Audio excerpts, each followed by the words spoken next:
What a ball game. This is a fantastic ball game. They made a run, we made a run, they made a run, we made a run. So there was a lot of back and forth throughout the course of the game. Obviously, they made their run towards the end, and we could have folded a few times. But our guys just kept fighting. They kept fighting, and the one thing I told them that, you work on connectivity throughout the course of the year for moments like these. And no matter what run they went on, no matter at what time of the game, our guys just kept uplifting one another. Not just the guys on the floor, but the guys on the bench. They just kept uplifting one another throughout the course of San Antonio's runs. So that connectivity that we started with, had during the season, and continue to have now, paid huge dividends for our group. But I wouldn't be right if I did not talk about Mitch. Wemby is, I said it before, he's iconic. There's nobody like him. He could score from all three levels. He wants the ball.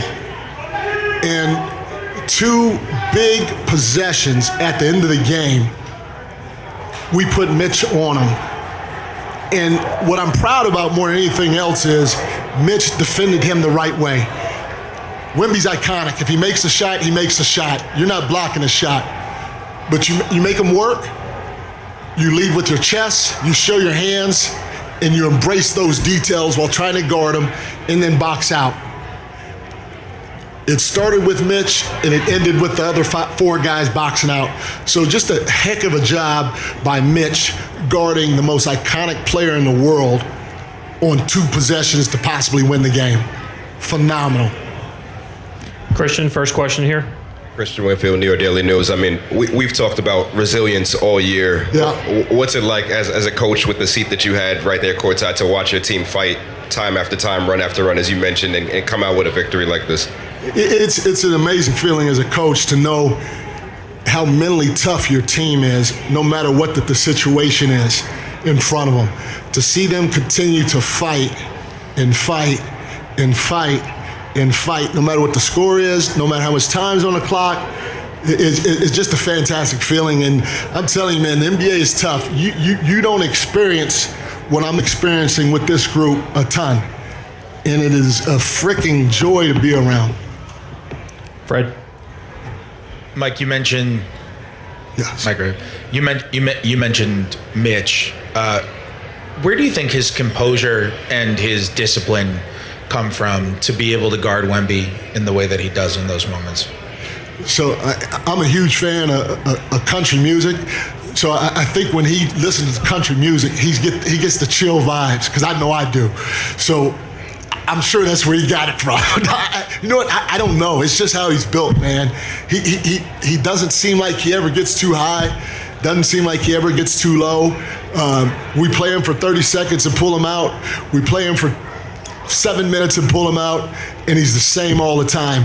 I don't know how much he played in the fourth quarter or even the whole game, but we threw him out there.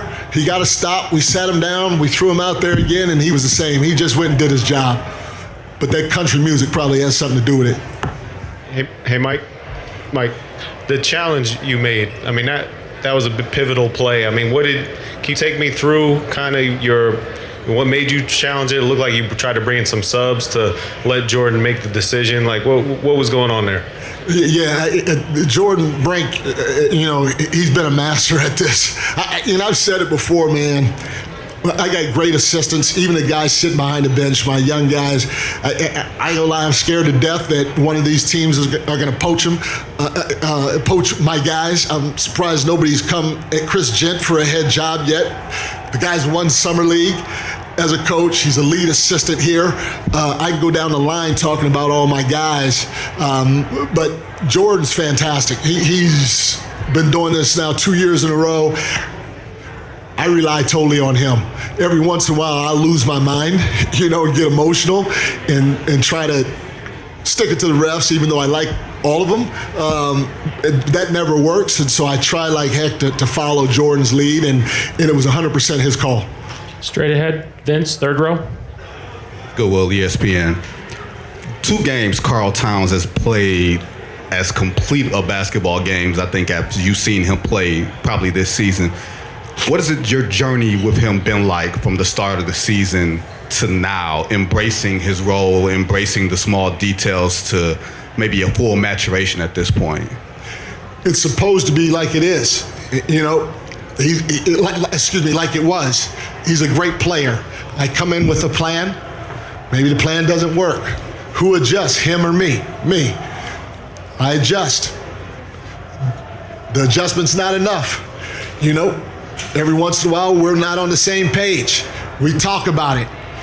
I adjust again.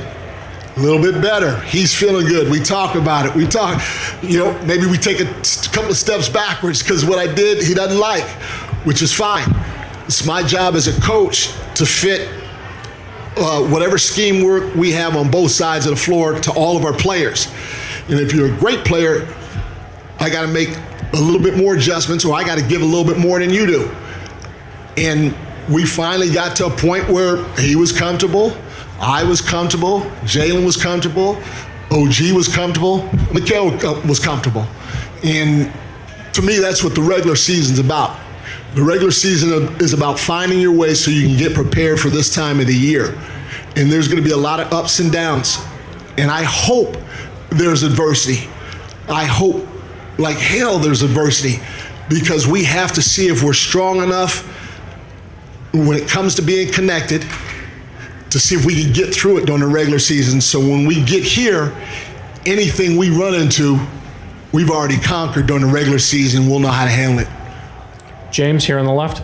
Mike, those of us that have been with you all season know how you feel about Landry, and I know you've talked about him ad nauseum, but this guy, I think 6 of his last 8 games, double-digit scoring, the defense. This guy started on a non-guaranteed deal. For him to be playing moments like this, I know it's something that you thought he could contribute to this team, but for him to come through in this kind of stoic way for this group at this time, what does that say about him and also your belief in him? In my opinion, I don't know. For the first time, when I was trying to get the job, this is the first time that I watched him closely because I was watching the Knicks, when I was doing my homework.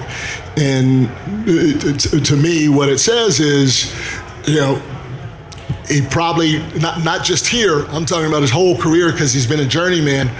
Again, I wasn't with him the whole time, but he probably deserved more of an opportunity because what he does out on the floor on both ends is very, very, very hard to find in this league, especially at his size, with his mental toughness and his physical toughness. And, we gave him an opportunity and showed him we loved him. He embraced it and he's ran with it. And we have complete confidence in him. Steve. Steve Popper from Newsday over here. You've talked a lot about, sometimes you'll list down the accomplishments of everybody. I'm sorry, Steve. I talked a lot about what? Sometimes you'll talk about the accomplishments of one guy after another. But today it seemed like foul trouble. It just seemed like one guy after another did step up. Yeah. Pat Early, Mikal. Yeah. Just seemed like there was always somebody who stepped in. Could you talk about that, just how it just seems like somebody's always there for you? You're 100% correct. Somebody is always there. Mitch defensively at the end of the ball game.